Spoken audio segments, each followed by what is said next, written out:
Let's do it. We are live. All right.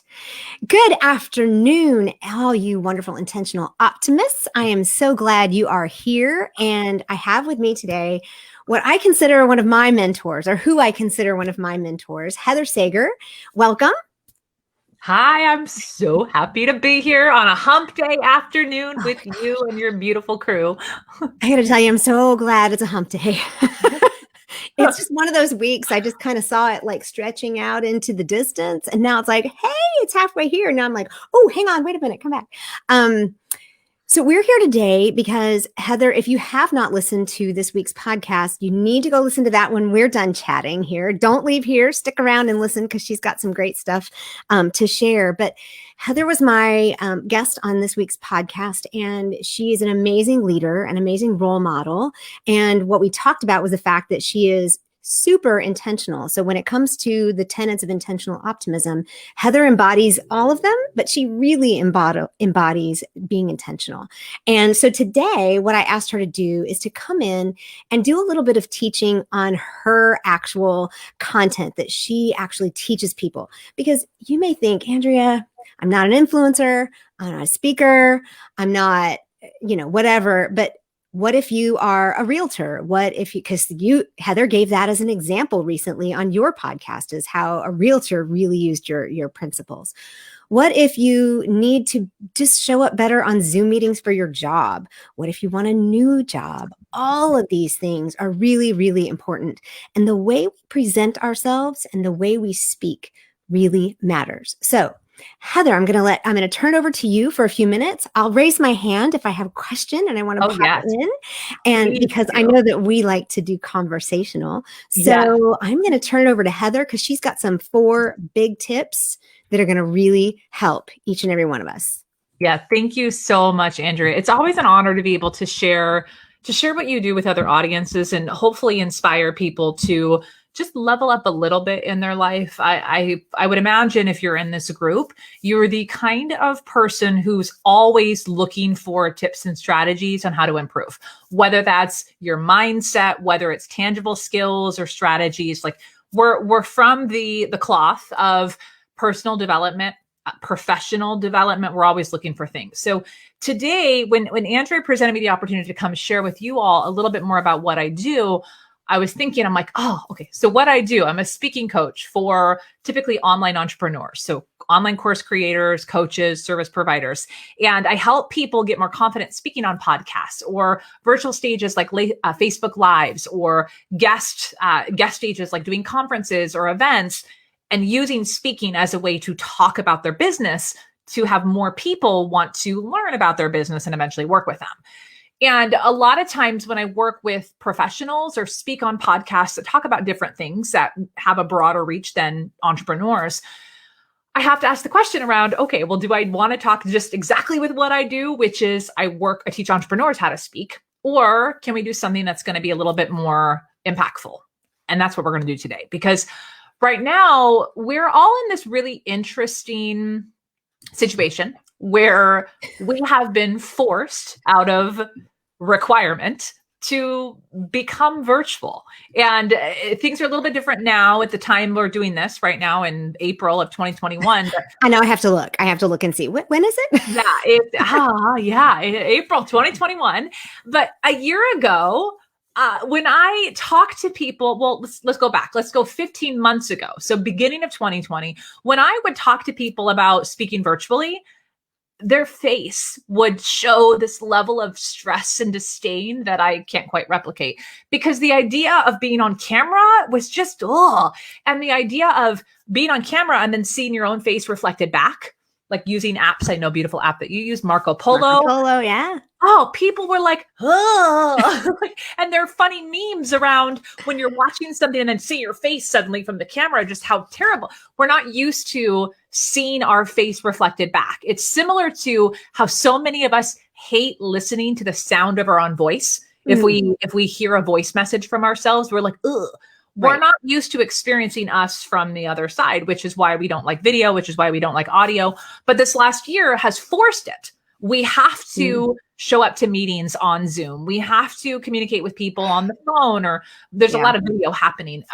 So this idea, it doesn't matter if you're a real estate agent, if you're an entrepreneur, if you are a leader in an organization, if you're an employee of an organization, that you're just working on developing yourself in your role. It really doesn't matter what role you play or what kind of job you have. Every single one of us has to articulate our ideas. We have to communicate with different kinds of clients, customers, audiences, spouses, friends, every single day. So we all communicate. We all already speak every day. It's just the question we have to ask ourselves is, are we doing it on purpose? Or are we just drifting through our day, letting whatever comes into our mind fly out of our mouth and just hoping that it came across as we intended? I don't know about you, but I mean, intentional is my word that I use all the time. I want to be a little more responsible and a little bit more aware and a lot more strategic around how I show up, because my voice is the only gateway that people have into my thinking. And I think we all have incredibly creative ideas. We all have incredibly interesting thoughts that if we became a little bit more bold, if we became a little bit more brave and a lot more articulate, I think we could bridge a lot of gaps in frustrations, in misses in business, just by becoming stronger communicators. So that's where today what we want to talk about is how to help you become a stronger communicator, specifically on the virtual front. So regardless if you're virtual on Zoom, if you are showing up on social media or doing interviews, like whatever that looks like, we want you to be better at that skill. So that's what we're going to dive in today. Well, and one of the things too that I think we're all getting caught in is that 90% of what we do out there, if it's virtual, it's getting recorded.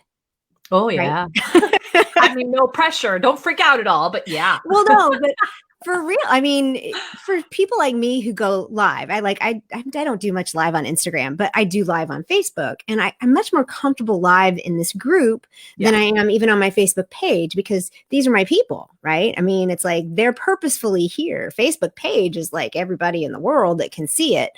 But Instagram is a whole new thing for me. And but I know that once I record it, I mean, I guess I could delete it, but it's out there. It's recorded. And then if I'm in a work thing, it's like, I don't know. It feels like a lot of responsibility to make sure that I say what I want to say in the way I want to say it, communicating exactly what I want people to hear. And as I listen to my own voice, I'm still getting used to that 34 episodes into my podcast. I'm starting to think, okay, I'm going to listen to other people tell me I don't sound like a little girl. I have a comforting voice. That's what they say. I'm just taking people's word for it. But even just being willing to hear these things and to say, the 4 steps that you're going to go through to be able to say, all right, how do I want to sound? What do I want to say? I think that's really going to be helpful. Yes. Let me before we dive into kind of 4 strategies that y'all can adopt to improve on virtual and show up more confidently.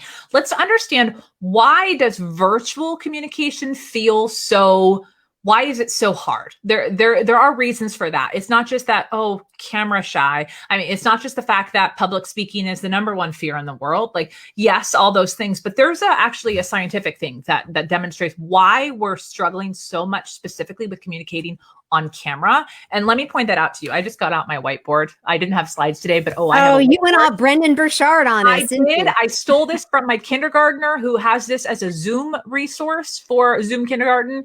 He lost it. He got another one, so I found this one. And you know what? I'm having to be his halftime teacher. So school district, I stole the whiteboard. Okay, so here's what I want you to think about. When it comes to communication, we all know, if we you most likely learned about communication at some point in college, where there was a class where it talked about, when it comes to communication, there is a sender, there is a message, and there is a receiver. Mm-hmm. And you cannot control how other people receive it, but you can control how you intend it and what you put in your message. I have professor voice in my head. What all of that, right? We can't control how people receive our message, because we don't know what mood they're in, what emotional baggage they have, what life experience they have, what context they have. There's so many other variables. However, we can make sure that we send off our message, a little package that is a message, in the best way possible. So there are some things we can do. But let's understand how communication works. There was a study done in Southern California in the 70s by a professor with the last name Mahabrian. I can't really pronounce it, but whatever, Southern University in California. He talks about when it comes to emotional-based messages, there's an interesting breakdown of what's included in a message. And it comes to there's 3 parts of communication, and we draw it out in a terrible pie chart. So let me give you this pie chart that's mildly circular. In the pie chart, there's 3 parts. There's the words we say. There's how we say our words. So the tone, the pitch, the pace, the cadence, the volume, whether or not we breathe and pause, all those things. It's how we say the words. And then the last thing is the non-verbals, which is our body language. It's our facial expressions, our resting, not so nice person face. It's our angle of our shoulders. Are they slouched? Are they more confident? Do we have a chest up? Are we concave? Are we using our hands excessively or not at all? Are we tapping our toe anxiously while someone's talking? But everything that's happening when nothing's coming out of your mouth, or even when it is, all the nonverbals, that's our body language. So where most people get it wrong is we think that our words have more weight than they actually do. So here's how it breaks down. When it comes to communication, 55% of what we communicate, that says 55. I don't have the best whiteboard handwriting, especially backwards, but here we go. 55% of what we communicate are our non-verbals. Our non-verbals, our body language. 55% of what we communicate has nothing to do with the words that are coming out of our mouths. Let that sit in for a second. And then beyond that, the rest of the pie is very interesting. There's 7% and 38%. And as you can guess by my dramatic buildup to this, that 7%, that little tiny slice, is the words we say. 7% of the words we say, 38% are the how we say those words, and 55% is our body language. So let's sink in for that for a moment. If you think about how we have been trained to communicate our entire lives by our parents, by school, by whatever, we're so focused on getting the right words. Yeah. I mean, how often have you ever spent trying to compose an email to communicate something a little bit difficult and it took you an hour or a day? Yeah. It's because we're trying to evoke emotion and not ruffling feathers and pack all these things into a words-based communication. Words can't communicate the full message. Right. So it's our words, it's how we say the words, and it's our non-verbals, our body language. So let's bring this back to virtual communication.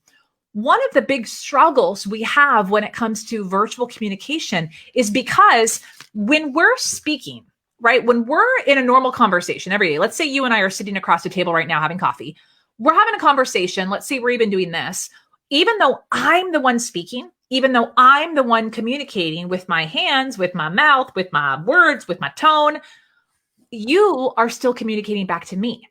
And when we're in a normal conversation, I could look at you and I could be like, oh, is she getting it? Or, oh, nope, I just said something that wasn't quite right. Oh, no, she's confused. Or, oh, she's loving this. Yes, let's keep going. Normally, we get that feedback. So the communication is this two-way dance that happens. Sometimes it's an awkward dance. Sometimes it's a wonderful dance. It's a tango. Right, totally. We all get that vibe, right? And there's people that we vibe with, people that we don't. We know that not all communication is like wonderful, but there's that exchange that happens. When it comes to virtual communication, let me be real clear what's happening right now. I am looking at you right now. You are a black dot on a Logitech camera. Right. So I'm looking at a black dot right now. So I am communicating totally blind. Yeah. I have no way of knowing how you're reacting right now unless I do this. Right. There's your face. But when I do that, because I need that feedback, yeah, you're no longer feeling connected, right? Because I'm no longer looking at you. Yeah. Even though I'm looking at you. So introducing this conundrum, virtual communication is hard because we all feel disconnected. We feel like two ships passing in the night because we're not actually able for us to feel connected while the other person could also feel connected. Right. You have to choose. Are you going to choose your comfort by getting that immediate feedback and therefore staring at your screen? Or are you going to choose gifting that comfort to the person you're speaking to ensure that they receive your Mhm. message in the best way possible. Oh, you said the magic word, the gifting. Yeah. You said the gifting that comfort to the other person. And, I'll admit, I mean, you're watching, my eyes are still, because I'm still learning different platforms. And, when I'm on a Zoom meeting, it's almost easier because I can just like put them up at the top. But in this particular platform, you're almost there. But for me, it's a little green light. And I have to consciously tell myself, look at the green light, look at the green light, look at the green light. And then I want to know, well, what face am I making? Right. It's like, who cares if I'm sitting across, and here's the thing, if I'm sitting across the table from you in a coffee shop, I don't know what my face looks like. Why do I need to know what my face looks like here? I mean, sort of I do. Do you see what I'm saying? I mean, am I making a bad point? Well, no, it's actually a good point. And I would argue that we should always know what our face looks like. And because here's the thing. Let me consider this for a moment. We're communicating all the time. Even though we think we're only communicating when we're speaking or when we're typing, we're communicating all the time. So when we're listening, when we're absorbing information, we're on the receiving end, we are still communicating, because more than half of communication is what we're saying when we're not saying anything at all. Right. So I had this hard lesson learned years ago when I was early in my career. I was attending onboard training for a former company I was in. And about, 3 or 4 days into my new job, I was in all these different onboarding trainings. My manager pulls me aside and she's like, "Are you not happy?" I'm like, "No, I'm like loving it. Like I'm loving being here." And she's like, "Well, I keep getting feedback that you look really mad in the trainings. Like you don't look happy to be here." And I'm like, "What the hell are you talking about? Like who's saying this stuff?" And that was when I had the reminder that, oh crap, I have a long, narrow face. Right. My long, beautiful, long neck, my long, narrow face, my very narrow mouth has a tendency to look like a not so nice person, the rusty, not so nice person face, as we all call it. I have to be very mindful that if I want other people to see me as inviting, if I want other people to see me as compassionate, if I want other people to feel my interest, I have to demonstrate that in my face. It's like the joke, like ring, ring, your face called, like tell it what your mind is thinking, or hide what your mind is thinking, right? Be aware of that. But I think regardless if we're in a coffee shop or we're on Zoom, I think we all would benefit to be a little bit more intentional with our facial expressions, with emulating the feelings that we're having that we want to convey with other people. Sure. It's just especially hard online because we see our face reflected back to us. That's where the big challenge comes in, because we're being forced to look at it. And normally when we look at our faces, it's when we're washing our hands or doing our makeup. So it's just different. No, I think that's absolutely, it's a great point, and it's good for me to hear. I think part of it for me is I know that I'm listening intently, right? Yeah. I go like this, and it's like, why do you have those really intense eyes? Well, because I'm listening intently. And so I think for me, it's just figuring out, how do I want to communicate that with my face? How do I want to make sure that, and maybe I'm just moving you into your first point, but how do I want to make sure that that you see that I'm listening intently? And that doesn't mean that I'm, again, angry, because I also have the long face. I mean, you'll notice it's like, I always have the bangs, right? Because it's like, I have a really long, skinny face. So it tends to just pull everything down. Yeah. Okay. So, I'm going to let you move forward. So let's break this down, right? So what I believe, you mentioned multiple times, we're going to say it over and over again, being intentional in our lives, in our businesses, in our communication, it's critical, right? If we want people to see us in a certain way, if we want to evoke a certain outcome or a certain feeling, we have to be intentional. It starts by saying, how do we want to be perceived? One of the exercises, I talk about this all the time. You've probably heard about me talk about this a bajillion times, which is this. Ask yourself the question, when you leave a conversation or presentation or video, like insert whatever scenario is applicable for you, when you end that or finish that conversation, what are 3 words you want people using to describe you? Not your content. 3 words you want people using to describe you. This is what I call a speaker persona. I help my clients come up with these mantras that help them remember how do they want to be seen and remembered by other people. And what it does is it helps us go, okay, I want people to feel me or experience me as compassionate, as professional, as funny, as vulnerable, as authentic, as informative, like whatever the words are, they're all different for each person. That's what creates authenticity, is you have to pick your words and then live by them. Right. But we have to start by going, how do we want to be perceived? Because for me, one of mine is humor. Right? Humor, unexpected humor, not taking myself so seriously. That's a huge staple for me. And while also having this polished persona, and I juxtapose, that's a hard word. I just juxtapose that in itself and it's simple. But I do that, right? Because I always want my content to feel very polished and professional, but I never want people to perceive me that I think I'm so fancy that I ground myself in making fun of myself, making mistakes, and using kind of some outlandish examples to be real. Because at the end of the day, I think we're all looking for a little bit more realness in somebody online who's going to call it like it is and actually be pleasant to be around. Yeah. Those two things for me are two cornerstones of my branding in how I show up online, but also how I communicate. But that might not be the same for you. So Andrea, so you are spunky. You have high energy. You have a highly compassionate, loving way of communicating in your words. There's a softness in the words that you use and how you communicate. I'm sitting here going, what are my 3 words? Oh, Heather's telling me what my 3 but words with like a spunky punch, right? There's like a little like, oh, you got like a vodka kick. So you have to figure out like, how would you describe yourself? You can pick words. For me, one way that I describe how I communicate and how my brand shows up, I say I'm Nordstrom's accessorized with Target. which people are like, wait, what do you want to get like nice accessories from Nordstrom's? But hear me out. What that means is like, for me, literally, I'll buy my basics, my shoes, my dresses, clothes. I will get the higher end, nice quality things because those are going to last. But I will buy accessories like earrings and jewelry and watches and whatever else at Target because those are trendy and we're going to try them. We're going to change them. So when it comes to how I communicate my brand, I want my content to be Nordstrom's quality content where people are like, ooh, that's good. That's going to have a shelf life. Like, oh, that's going to create transformation in my life, not just in my next conversation, but I'm going to be thinking about that a year from now. I want my content to be Nordstrom's quality. Yeah. But my flair and my personality and the weird crap I add, like to me, that's Target. It's going to pass. I'm going to have different interests. I'm not like so tied to making it all polished and perfect because it's Target. So that's how I describe my brand, both my branding online, but also my persona. It's taken me a while to do that, but the number one tip I give people to better communicate both virtual and in person is start by setting your intention for how you want to be perceived.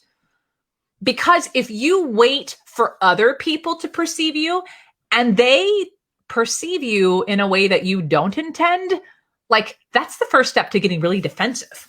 And then be like, oh, how dare, like, oh, if we have intentions and they're not matching reality, the only responsibility is on us to do something different. It is not an issue of the receiver. Right. It's the issue of the messenger. So we all have to take a little bit more ownership of that. Cool. That's gold.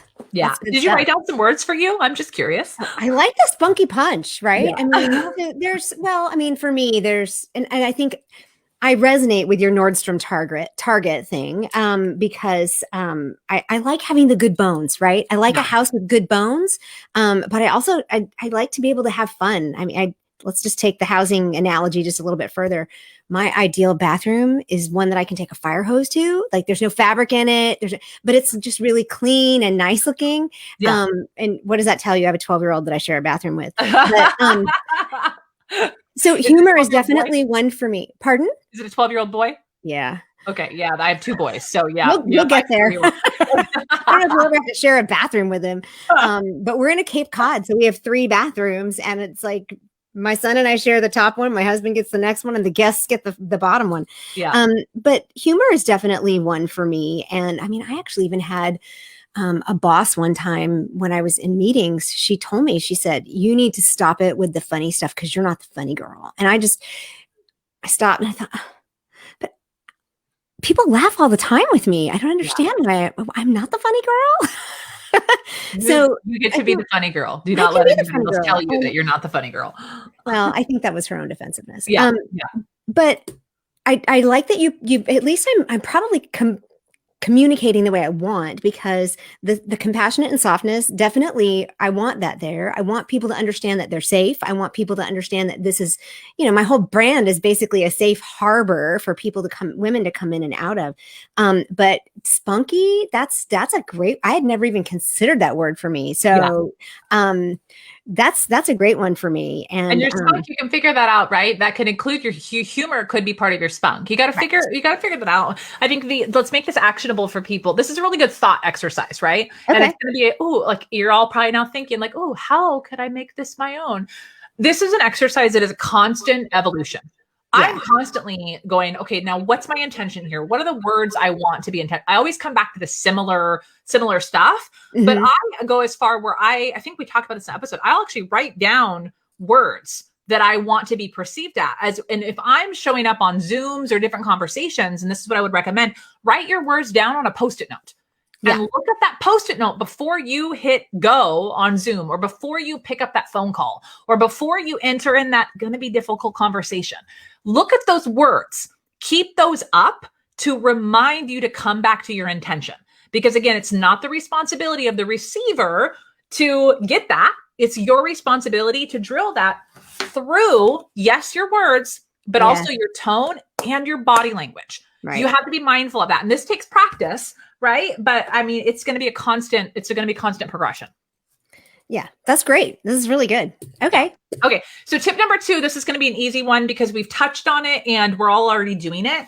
But if you want to level up your speaking, if you want to level up your relationships, you need to ensure that you're using video. And when we think virtual, like a lot of people are still using audio for things, sending messages back and forth, taking phone calls.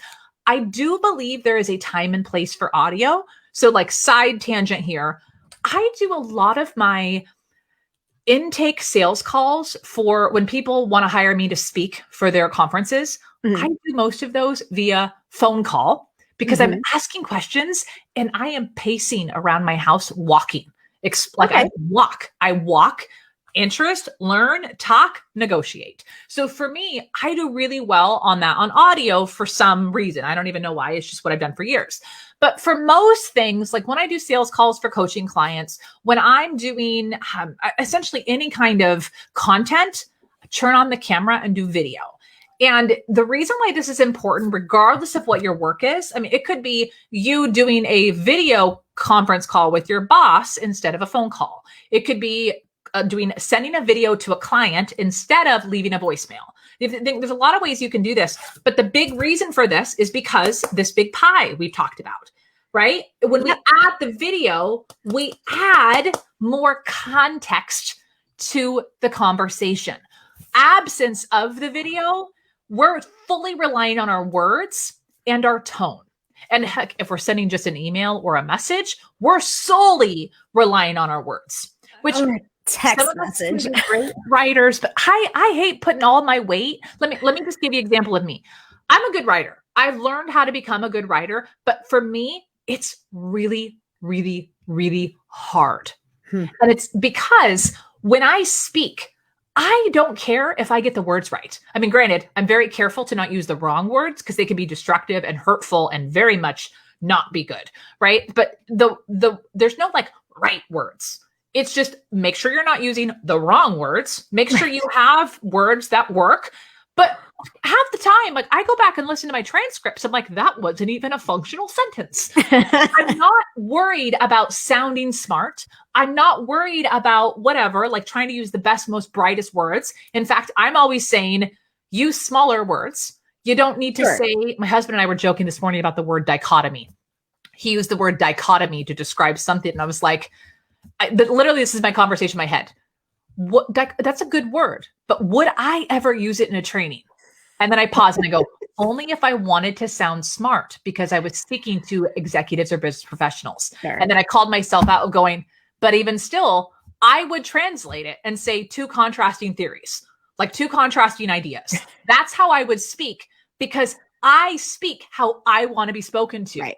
I want people to use plain spoken words because I don't know, I have some weird issues with words, but I'm coming back to it. When it comes to when we speak, I put way more emphasis on how I say things so people can hear my compassion. They can hear my enthusiasm. I have these crazy hand gestures that I'm always using. Mm. I've taught myself how to communicate in this way. Maybe it's because I've taught myself of how to be more dynamic in speaking so I can be less reliant on the words I say. I don't know the answer. Maybe there's some therapy unpacking I need to do. It's your own little recipe. It's your own soup, right? Yeah.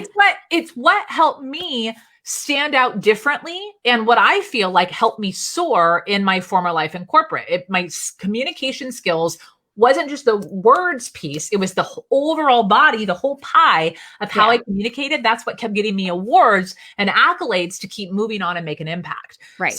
So coming down to it, video allows you to bring your full expression into communication, which is so powerful if you're building relationships online, or you're building relationships with colleagues or clients. So if you're not using video right now, either to send video messages or do like Marco Polo, relay messages back and forth, or show your face on Zoom during team meetings, start doing it and encourage other people to do it. Otherwise, you're really missing a lot of context. I actually had to require at least 2 of my team members to get cameras because we're still, a lot of them are still remote and that kind of stuff. And even today, I had to say, where's your camera? And because it's not just the people that you want to communicate with that need to see your face. Yeah. You need to be held responsible for certain things, right? There's a certain amount of when I know somebody can see my face, I'm responsible for making sure that I communicate while I'm sitting here, while you're talking, right? I mean, there's all of that it's all encompassed. It's not just so they can see you. And my son, it's one of we love having him in virtual school. He's doing really well in virtual school. We're one of those families who is like, it doesn't matter if the school goes back in person because he's doing really well. It just works for him. But one of the things from the very beginning is we said, your camera must be on.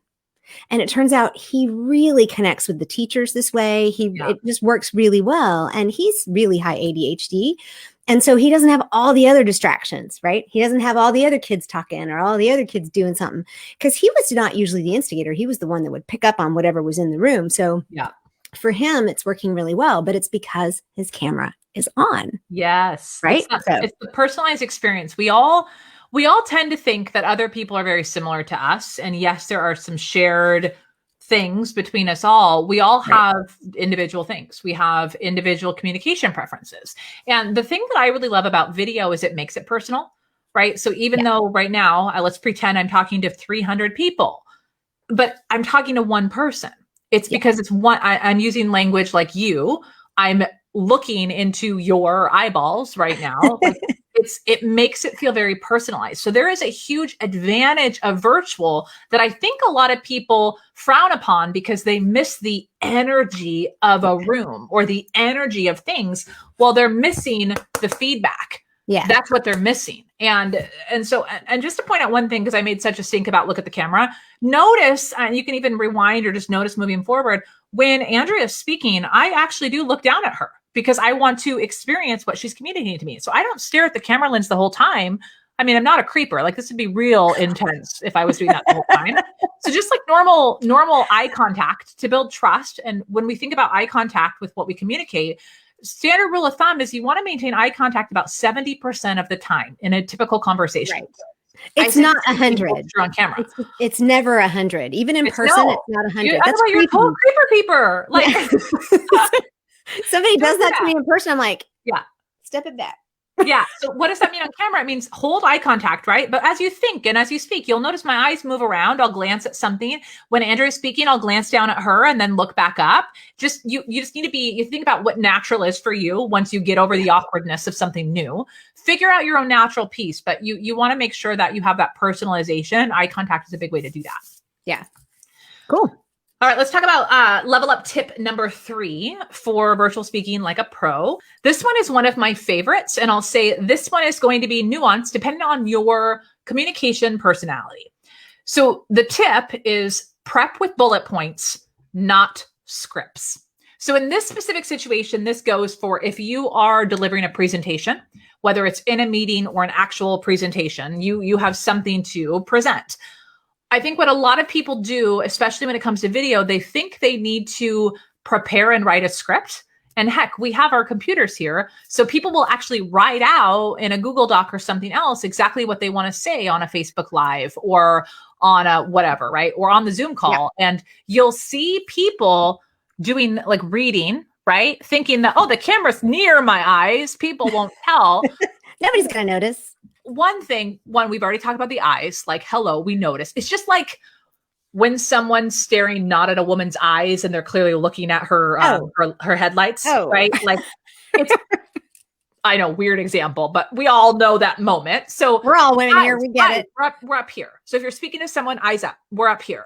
So if you think about this, if you put this pressure to write yourself a script because you don't get the words wrong, you're forgetting that it's not the words being made right. Right. You need to, yes, have the words, but what's far more important when you present is how you present. A presentation isn't a slide deck. A presentation is a script. You are presenting. Like, that's the presentation. So what I want you to think about is, yes, if you want to be mindful of what you're going to say, if you want to ensure that you communicate specific things, here's how you prepare for that without creating a script and putting all this pressure on words. And by the way, if you read a script, most likely you will sound not natural and you will lose people's interest very quickly. We do not read out loud and communicate in the same way unless you're a really good Hollywood actor. Yeah. Like, people just don't do scripts well. It's not a natural talent that I see most people have. Side note, if this idea of scripting and reading, especially if you're an entrepreneur or who's doing videos and you're thinking, ooh, I love the idea of a teleprompter and having things thought out for me so that I can keep up with it. It might work. I have a podcast episode specific to should you use a teleprompter for your videos in your business. It's on my podcast, The Heather Sager Show. There are a ton of other great resources on that show if you want to up-level your communication skills or learn more about communication and entrepreneurship in general. But that specific episode, I'm going to say highly, highly, highly listen to if you're an entrepreneur who's thinking about doing video online. But let's come back to it. I am a big believer of do not put all your eggs in a script basket because you're not going to sound like you, and therefore you will not come across as you intend. Right. So here's what to do instead. Prep with bullet points. So my best kept not so secret in my business is I keep a stack of index cards or Post-it notes on my desk. And when I need to do a video or deliver a presentation that's short, I write out the bullet points of what I want to cover. And the thing about bullet points are not sentences, right? There are a few trigger words to help you remember what you want to talk about. Mm-hmm. So what I always plan, is think about it this way. Where you lose people in communication is in the opening, where, like, if you got to hook people, first impressions matter, right? Yeah. You got to hook people out of the gate. You got to get their focus, and that focus can't be like, oh, how's it going today, people? Like, oh, how awkward. Where's the camera? Like, you can't hem and haw over logistical things or you're going to lose people. So the first thing you have to talk about is what's the point of what you're about to say? Get to the point, and then if you need to do a little bit of housekeeping or if then you need to do something, go for it. But just know, like, what's the first thing I'm going to say? What's my, like, power starter? Write that on your Post-it note, because when it goes to you, you're going to be like, Timmy, I don't know. Like, so make sure you know, like, how you're starting, because where you lose most people is at the start. At the end is where it's like, have you ever had this happen before? You're in a conversation or you're giving a presentation and you're like, how am I going to land the plane? So it's like, we just keep circling. We keep circling, but we don't quite know how to end it. So it just keeps going and going and going. And then it's like goodbye. It's just, it's awkward. We've all probably experienced that, of watching somebody else not land the plane. So just know how you're going to get out of it. How are you ending? Is there a question you're asking? Are you doing Q&A? Is there like a main thought? How are you ending the video or the presentation to indicate that you're done? You need to know those two things. Otherwise you're going to bleed awkward word vomiting, which you don't need to do that. So the start and the end, and then what are the three main points you're going to cover? That's what you need to put on a Post-it note. So you have a map of going, oh, I don't know quite where I'm going next. What was that random tangent I went on? How do I get back? Oh, Right. let me get back to bullet point number 2. That's what you need. You need to have bullet points to keep yourself on track. Because what happens is people have an idea of a plan and then they word vomit and lose themselves along their way and they become confused. Therefore, their audience becomes confused and they don't know how to get back. So how are you going to open it? How are you going to close it? And what's your 3 main points? For shorter presentations, that's what I would focus on to keep you out of scripting, but give you enough of a guide where you can be effective. And for anybody that watches any of my lives on here, that's exactly what I do. Mine is actually a piece of paper because I have a little laptop sitting up here on a little IKEA stand. And so I just put my thing up there. Sometimes I'll put Post-it notes around the edge of the screen or something, but I just put it up there and there'll be times I'll be just talking and I'll be, oh, what was I going to, oh, that's right. Okay. So back to what I was going to say. And there's a certain amount of that doesn't, it's okay for it to not be perfect. Like you said, it's also okay for it to wander a little bit. So my real quick question, because we could probably go hours on all this stuff, but when you're doing bullet points, my understanding is that you need to know what you're talking about. So you have to have you said bullet points that are like triggers for your content. So you have to know what you want to talk about, right? Yeah. Because what happens for me is I might put bullet points down and then I start talking extemporaneously. I like big words. That's what I like extemporaneous speaking. Like that is a good, that is a good word. That just means like, right, you're speaking off the cuff. Off the cuff and exploring as you go. Martin Luther King was famous for his extemporaneous speaking. Yes. And I just go and then I realize I was going to do 3 minutes and I've done 10. So do you have any pointers for keeping things on those bullet points, especially if you want to have a concise, because I know that especially for entrepreneurs, when they're trying to put things online, there's a certain limit for videos that you don't want them to go 10 minutes, which I'm famous for. And you want them to you want to be at least 3 minutes, but you don't want them to go 10. So what are some things that you would say to help people stay with those bullet points and not wander too far off? Give you behind the scenes to give you guys a tip around what I'm doing in real time. As you were saying that, I'm like, I have 3 things that immediately come to mind. And I know as I start going number 1, if I were to go, I have 3 ideas, I'm going to go number 1 and be like, crap, what were the other 2? So I just wrote them down for myself. Wrote them down for myself so I can be like, here they are. So if you have a tendency to, be more of a word vomiter going out, right? So number 1, if you are good at being an extemporaneous speaker, i.e. that's me. I am not a short form reels or TikTok content, be like real quick and small in my words. That's not me. I am an exceptional extemporaneous speaker. Give me a topic. I can teach an entire 1-day workshop and get raving reviews and results. I know that is my superpower. I'm really, really, really good at it. So number 1, you have to understand how you communicate and what your strengths are. And I'll give you my example here. In my business, we have made a very intentional, conscious decision that instead of me continuing to feel guilty of not creating the little 15-second reels videos or the one little 2-minute things, that feels so hard for me. And I just keep putting it on the back burner and not doing it. Instead of forcing it, how about we work with what I'm already good at?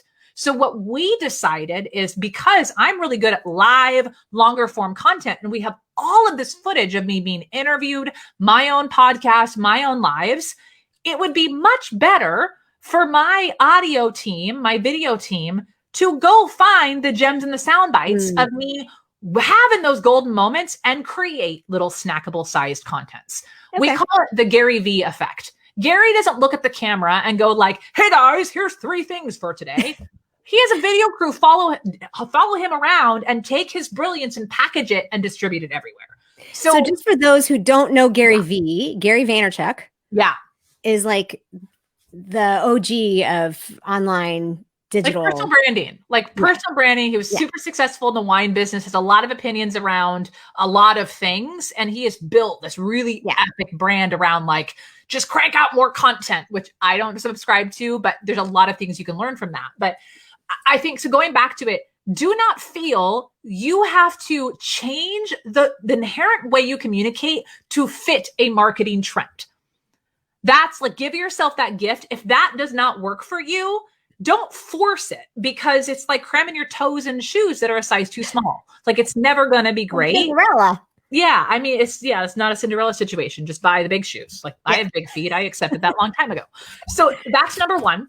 Okay. But here's the thing. We all do need to exercise more intention and more discernment in how we communicate. So if you have a tendency to write a bullet point down as, I have a thought, I want to talk about that, but you've never actually talked about it out loud before, if you and I are being real honest, you're going to word vomit on your audience. You're going to word vomit, and there's going to have to be extracted gems from that. And you are putting that on your audience to extract the gold. And that is lazy speaking. Yes. And I say that with love because I do that all the time. It doesn't mean that we can get away with it if we want to be more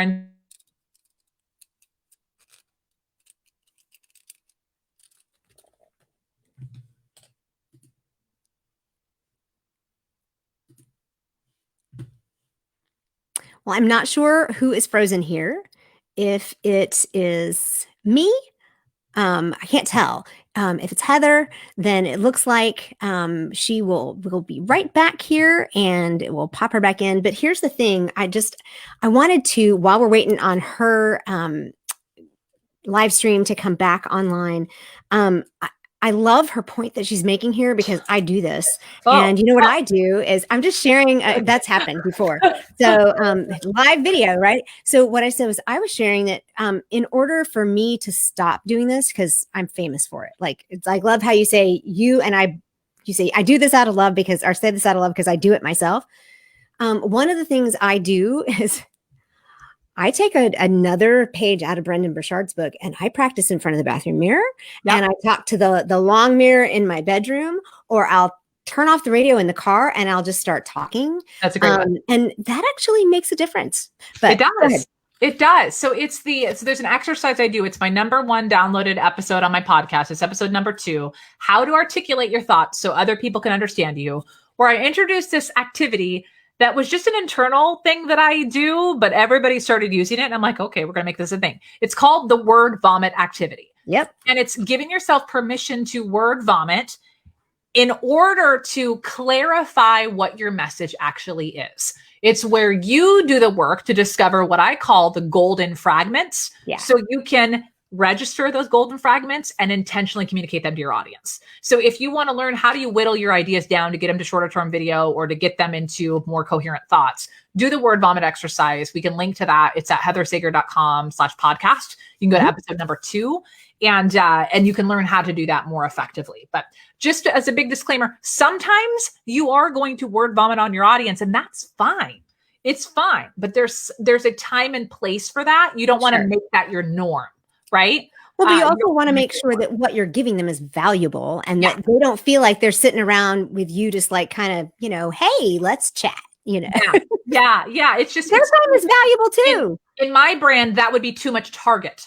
I need to make sure the golden fragments, the intentional content, that to me represents that Nordstrom's brand I'm going for in my communication. So see how that all circles back. The third tip I was going to give for that is knowing the golden fragments is great, right? Honoring the fact that if you're great off the cuff, that's wonderful. But at the end of the day, specifically if you're an entrepreneur and you're trying to figure out how do I communicate more effectively on different platforms, when I'm on podcasts, when I do guesting like this, what it comes down to is you have to be not just aware of your golden fragments. You have to know your core messaging. Yeah. So what that means is, what I believe is everybody has to have what I call a signature talk. I'm trying to fix real quick because I was getting some feedback on my microphone. Okay. Everybody has to have a signature talk, which is what are the series of messages that you need to be able to communicate time and time again to your audience that not only effectively communicate your expertise and your knowledge, but also guide people back to your programs and services in your business. Because if you're a business owner, we're not just trying to be good communicators for the sake of being good communicators. We actually use speaking as a marketing strategy to guide people into our products and services and into our audience. So having a signature talk will help you identify and really understand what to communicate on different kinds of platforms. Cool. And we can put all kinds of links in the comments on this because you've got all kinds of things to sell. So, okay. Yeah, let's number 4, because tip number 4, yeah. We'll make this quick because I know you all know this, but I'm sure that you have an opportunity to improve here. And that is to incorporate stories. Stories both from your life and experience, stories of your clients, colleagues, customers, stories that you've read in books, and analogies. And the reason why this is so important is we think oftentimes in the virtual world that we have to be so succinct and so to the point because there's so much competition for our focus. There's so many other things happening. But the thing is if we do not use stories to make it easier for people to be pulled in and easier for them to understand, they will jump faster. Yeah. So you have to be using stories that relate to your content. You have to use stories in your presentations when you're speaking virtually. Otherwise, you will lose people to other competing distractions. Yeah. And I was actually interviewing the other day, and I realized that what I was receiving was bullet point, bullet point, bullet point, bullet point. Yeah. And I wanted to say, can you tell me a story about one of those bullet points? Because I couldn't do that, but because we take in information when we're in school, like we talk about our kids being in virtual school and they're given, bullet point after bullet point to memorize or to learn or to know. But the reality is the best way for them to understand is for them to actually sit down and open a book and read about it and to actually, hear. That's why we do children's books that teach social messages, because that's how we learn. And I had a mentor tell me 2 years ago, I think it was, she said, if you're going to hang your shingle out and coach women, you need to know your own story. So you need to sit down and write it. And I'm like, what do you mean my own story? And she's like, no, fully your whole narrative. Like, I was born in Clarksville, Texas, and she said, just tell it all, because you'll be surprised at how many of your stories, because I noticed you rattled off a bunch, books, analogies, personal stories. Because of that, I start using them in every place I go. And like I said, I'm the analogy queen. I can take an analogy and go everywhere with it. Yeah. So, but those things are just so helpful and important, I think. It's just little shakes of pepper through your presentation, or sprinkles, or whatever you want to call it. I mean, if you think about today, I sprinkle little vignettes of stories, little analogies, little examples just throughout, just to make it easier. Our brains need that reprieve from heavy content. People cannot do every strategy that you talk about. You should never expect them to. But if you can give them illustrations of things that they'll remember, namely, you're probably going to remember some weird things that I said today. By design. Like you're going to remember certain things, and you're not going to remember everything that I said, but you're going to remember how you felt when I was talking to you about communication. That's through the stories I shared. It's through the full way that I communicated today. That's going to stick with you. And a few of the strategies that resonated most, that's what's going to last with you. That's what you're going to actually put into practice. Yeah. Yeah. Those things are great. So right now, for some reason, I can't see any of the comments on Facebook. So this is how it's working. So what I want to do is just give you the opportunity to tell us for sure where, and I'm going to put a ticker up here because I know that you have some free, you have a lot of free options. And so I want to go ahead and put that up there so people can take that down. And then just tell us what kind of opportunities are there for people to work with you? Because I think you have a couple of different things. Yeah. So most of my business is working, like I said, with entrepreneurs. So whether it's the coaches, course creator, service provider route, or I have a book of business where it's trainers and attorneys and all sorts of things, right? If you're an entrepreneur and you use speaking for influence, that's my jam. I don't work with people on like how to become a professional speaker and get paid at conferences. I would say other speaker coaches are more appropriate for that. But if you want to be more influential, running training workshops, showing up online, getting people to sign up for your email list, getting people into your paid programs and services, I'm your girl. I think a lot of times we think about, if only we can get our website down, or if only we can figure out the perfect email sequence. All those things are all well and great. too many people outsource their own voice. And I say you have to own your voice and you have to be intentional using your voice. You are your best brand ambassador. So what I do, what my specialty is teaching people how to get more comfortable with their voice, but also teaching them what should you actually be talking about for you and your business and your personality so that you show up in a way that's in integrity with your intention and your brand and your business goals using a signature talk. So I help you create a signature talk. And I do that through my program called Speak Up to Level Up, which is a program for entrepreneurs that teaches them step by step, how do you create your signature talk? How do you get your messaging down so that you can put it on repeat and say those core messages over and over again? Yes, we practice word vomiting and all those things, but it's a community that has a digital program aspect where you walk through the training, but it also has a community environment where you get coaching and feedback from me and my team.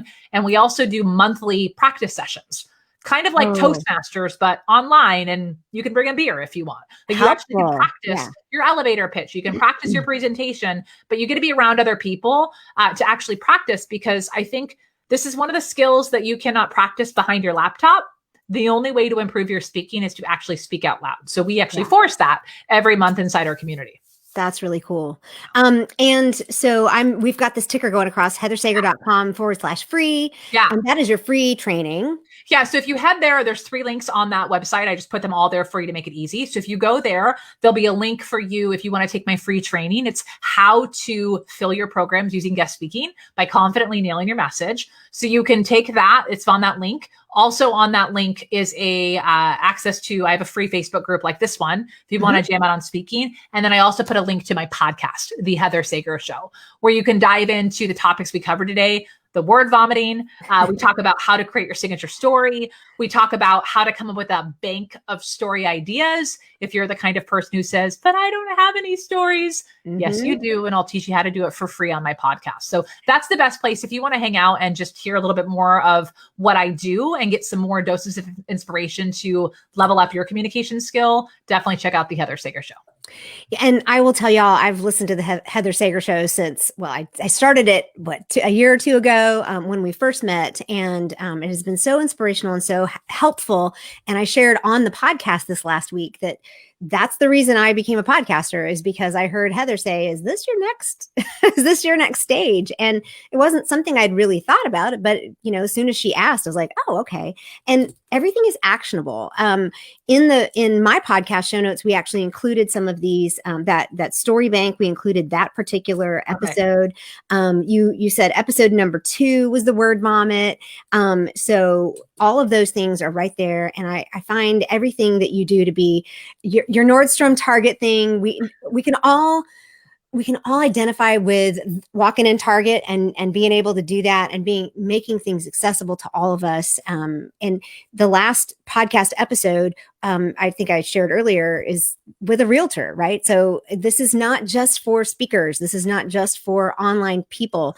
This is for anybody who has a message they want to communicate. So if you're in sales at all, if you're a coach, because I have a couple of coaches in this group. So it's all there with all kinds of opportunities to grow. So, and what we'll do is we'll pop some of these in the comments. We'll go back in, and if you have questions, like I found just a couple of comments, but for some reason, I don't know what the deal is today. It's just I'm having a tech challenge. So, but I tell you, we have had quite a few people on here through the whole thing, so that's exciting. And yay! Look at me being able to hold an audience. It's because of this wonderful drawing. Am I right? I mean, I will sign this and send it to you, and then I think it might be the hands.